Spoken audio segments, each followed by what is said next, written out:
रजीम बिस्मिल्लाहिर्रहमानिर्रहीम। साईं सदाईं करीम थे सिंध सुकार दोस्त मिठा दिलदार आलम सब आबाद करी।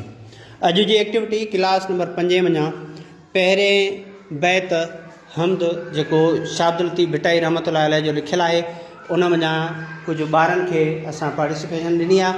इन्हनि जी एक्टिविटी करवाईंदासीं।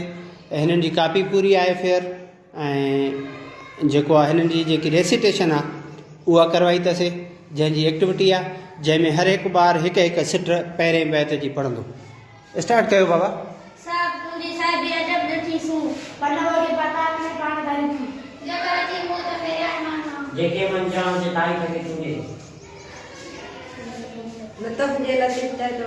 हाँ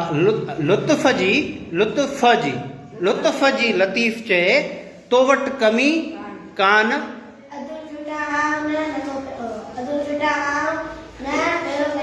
हाणे अदल छुटा आऊं न अल्लाह साईं खे चए थो जेकॾहिं तूं मूंसां इंसाफ़ कंदे गुनाह ऐं सवाब तोरींदे त मुंहिंजा गुनाह घणा आहिनि। इन जे करे चएसि थो त अदल कंदे त अदल छुटा आऊं न। हाणे न खां पोइ कामा बि आहे हिते बीहणो आहे। अदल छुटा आऊं न को फेरो कज फज़ल जो।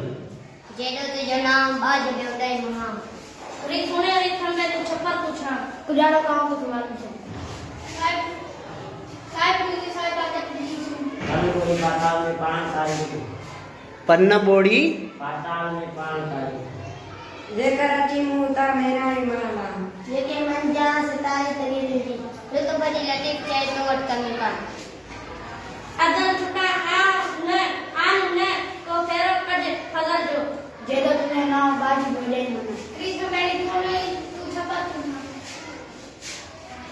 जा आऊं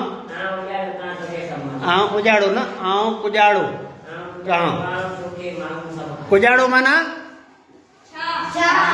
काव माना वेरी गुड। इन्हनि ॿारनि जे लाइ क्लिपिंग कयो बाबा।